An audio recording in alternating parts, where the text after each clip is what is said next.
Déclaration et paiement des impôts. La DGI sensibilise les populations de Boaké. Conférences, rencontres de proximité, caravanes et distribution de dépliants, telles ont été les actions qui ont meublé les journées de promotion au civisme fiscal initiées par la DGI à travers la sous-direction de la promotion du civisme fiscal. Ainsi, pendant une semaine, commerçants, artisans, transporteurs, prestataires de services, propriétaires immobiliers, étudiants, pour ne citer que ceux-là, ont été formés et informés sur leurs obligations fiscales, à savoir la déclaration et le paiement de leurs impôts et taxes. Ces journées de sensibilisation ont débuté par une rencontre d'échange tenue au siège du Haut Conseil des transporteurs de Boaké. Dans son mot de bienvenue, El Hadj Yacouba Koné, vice-président de ce Haut Conseil, a tenu à traduire toute sa reconnaissance à la délégation de la DGI pour ce cadre qui permet aux membres de sa corporation de renforcer leurs connaissances sur l'impôt et d'exposer leurs préoccupations sur le thème. Devant plusieurs opérateurs économiques, M. Diallo Séraphin, sous-directeur de la promotion du civisme fiscal, a exposé les obligations fiscales qui pèsent sur les transporteurs. Nous avons des besoins de sécurité. Nos enfants doivent aller à l'école. Pour vous-même, nos parents qui êtes les transporteurs, s'il n'y a pas de route, l'activité de transport ne peut pas se réaliser. Donc il faut des routes, il faut des universités. Donc tout ça mis ensemble, ce sont les charges de l'État et auxquelles il doit faire face pour que nous soyons dans un bon environnement. Et l'État, il n'a pas de plantation. L'État n'a pas de champs. Et donc, c'est avec l'impôt, la contribution de chacun d'entre nous, que l'État peut faire face à ces problèmes en nous les résoudre. À sa suite, M. Debouy Michel, chef de service d'assiette de l'impôt foncier de Boaké 1, a présenté l'impôt foncier ainsi que les périodes de déclaration et de paiement. Chaque année, il y a une commission qui se réunit, composée du ministère de l'économie, des impôts, de la construction et tout le monde. On s'est réunis dans chaque région pour déterminer le prix au mètre carré. Je vais donner un exemple simple. Il y a deux personnes qui ont deux terrains nus. Il y a un qui est à Kennedy et l'autre, il est à Belleville. Celui qui est à Belleville, son terrain c'est 600 mètres carrés. Mais comme là-bas, le prix au mètre carré, c'est 1000 francs, lui, pour toute l'année, il va payer 9000 francs d'impôt foncier.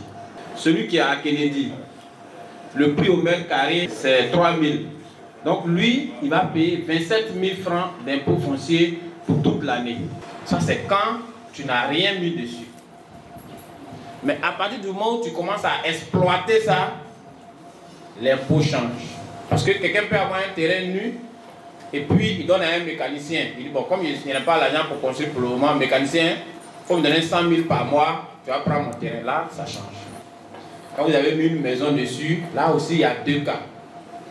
Premièrement, vous-même, la maison, là, vous dormez dedans. Si vous dormez dedans, on prend 3% de la valeur locative. Maintenant, quand la maison est en location, on prend 12%.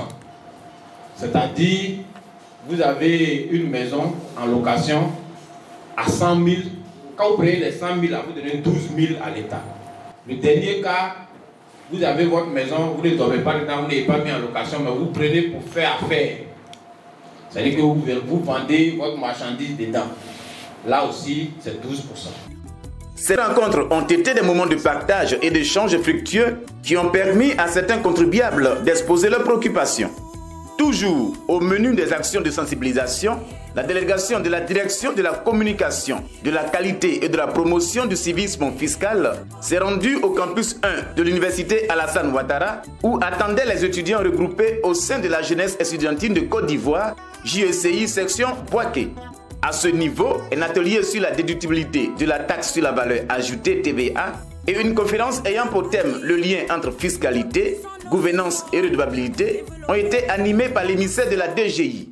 La fiscalité, ce n'est rien d'autre que l'ensemble des règles, l'ensemble des procédures, l'ensemble des pratiques qui se rapportent à l'impôt, à la perception de l'impôt, au recouvrement de l'impôt, au contrôle de l'impôt, etc., etc. Et la gouvernance, c'est l'ensemble des mesures mises en œuvre pour gérer la cité. Et la redevabilité, c'est le compte rendu qui doit être fait de cette gestion. Ces deux rencontres ont suscité beaucoup d'intérêt de la part des étudiants. J'aimerais savoir comment est-ce que les TVA fonctionnent avec les multinationales, parce que ce sont eux qui font plus d'importation et d'exportation. Une multinationale, la question que l'on se pose, qu'est-ce qu'elle fait? Est-ce qu'elle vend des objets? Est-ce qu'elle réalise des prestations de services? Si elle fait ces opérations, on regarde le code. Que dit le code? Le code dit, quand tu fais ça, tu dois prendre la TVA pour reverser à l'État. C'est tout. Donc ça se passe le plus naturellement possible. Ce n'est pas parce qu'elle est multinationale qu'elle n'est pas soumise, je dirais, aux dispositions de la Côte d'Ivoire. Sauf si, dans la loi ivoirienne, des mesures spécifiques comme la loi sait aussi le faire, des dispositions particulières sont prises pour dire telle personne ne doit pas payer la TVA, tel autre ne doit pas payer la TVA. Voilà, et ça c'est pour encourager les domaines. Par exemple, quand le bien que vous allez acquérir, c'est destiné par exemple à l'agriculture et autres, comme l'objectif c'est de développer l'agriculture, on dit bon, la TVA, ce bien-là, vous ne devez pas collecter des TVA. Ou bien, c'est pour construire des logements sociaux. Donc si vous avez supporté la TVA pour construire des logements sociaux, on peut dire bon, c'est des logements sociaux, on ne va pas l'obliger à collecter de la TVA pour que ça agisse sur le coût de revient final pour la population. Tant qu'il n'y a pas ces dispositions particulières, les multinationales, elles sont assujetties à la TVA. Concernant le portail e-impôt, je voudrais savoir, comme ces opérations sont effectuées à travers les téléphones, s'il y avait la possibilité de sanctionner le paiement de l'impôt, et si oui, est-ce que l'impôt peut être prépayé? Tout est dans les modalités de paiement d'un impôt. Donc par rapport aux différentes natures d'impôts, il y a des périodes bien précises auxquelles vous pouvez venir payer. Maintenant, si vous estimez que vous ne voulez pas d'emmerdement après, que vous voulez tout payer en même temps, nous-mêmes nous encourageons ça. J'aimerais savoir ce que c'est que l'ACT, son rôle et son importance. L'arrêté de concession définitive. Vous pouvez être un propriétaire virtuel, mais ce qui renforce vos droits sur ce bien, c'est ce document qui est l'ACT, qui est un peu la carte d'identité de votre bien immobilier. C'est par ce document que les autorités reconnaissent que telle personne est effectivement, est juridiquement propriétaire de ce bien. Et que ce document, ce titre, vous pouvez l'opposer à toute autre personne. Comment la DGI fait-elle pour collecter l'impôt auprès des gens qui exercent dans le secteur informel? Et quels sont les moyens mis en œuvre pour les ramener dans le secteur formel?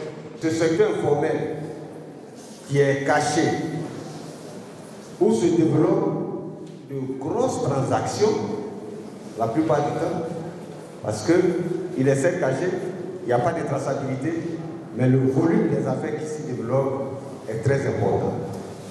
C'est pourquoi l'État a fait en sorte que pour en sortir et venir au jour, déjà il y a eu la création des CGA, les centres de gestion agréés, pour accompagner ces entreprises-là et mettre à leur disposition les outils de traçabilité de leurs opérations. De sorte que si tu es véritablement un petit contribuable, si tu es véritablement dans le secteur informel, si tu acceptes de te faire accompagner par le centre de gestion agréé, ton impôt synthétique que tu dois payer, l'État renonce à 50%. Voici une mesure. Il s'agit des sanctions. Je voudrais savoir quelles sont ces sanctions-là. Au plan fiscal, il y a des sanctions. La vignette, quand vous ne l'avez pas payée, ou bien la patente de transport privé, quand vous ne l'avez pas payée dans le temps, la pénalité c'est 100%. En plus de ce que vous auriez dû normalement déclarer payer, on va vous ajouter les intérêts de retard, les majorations de droits, les amendes. Mais pour un manquement en termes d'impôts, vous pouvez également subir des sanctions pénales. Il convient de noter que des radios de proximité des localités de Boaké et de Djebonois ont été également mises à contribution. Les différents messages des agents des impôts ont été retranscrits en langue locale. Le clou de ces actions de masse a été la caravane composée de 50 volontaires, tous des étudiants, qui a sillonné la localité de Boaké afin d'appeler les populations à adhérer au civisme fiscal. Divers supports de sensibilisation ont également été distribués à la population. Ce sont donc des populations heureuses et fortement édifiées sur les obligations fiscales qui ont livré les impressions. Nous n'avons plus peur de s'approcher aux impôts. Sincèrement, nous sommes fiers, on est contents de notre direction générale des impôts. C'est la première fois que dans cette locale que je vois la direction générale des impôts pour venir nous expliquer comment on doit prendre un impôt si tu n'as pas le moyen, comment tu dois négocier, si tu ne dois pas fuir des impôts. Vraiment, on est content. Maintenant, on sait comment gérer nos impôts avec nos différentes activités, transport, maison.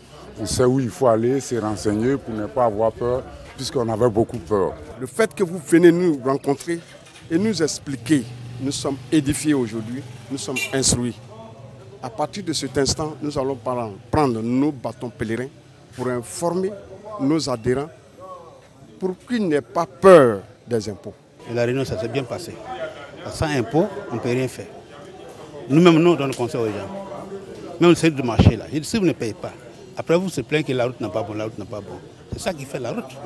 Les écoles, là, ils ont construit partout. C'est ça qui fait, n'est-ce pas? Et la route, aujourd'hui, Boaké-Mankono, là, à la minute, il y a Boaké. À la minute, il y a Mankono. Qu'est-ce qu'il fait? C'est impôt. Nous avons vu la fiscalité au cours, mais avec l'explication théorique des conférenciers, nous avons compris encore plusieurs choses qui ont éclairé notre lanterne. Au sortir de cette conférence, nous sommes informés en tant qu'étudiants et futurs acteurs de développement de la Côte d'Ivoire de demain. Nous avons appris beaucoup de choses et nous sommes maintenant des citoyens bien formés.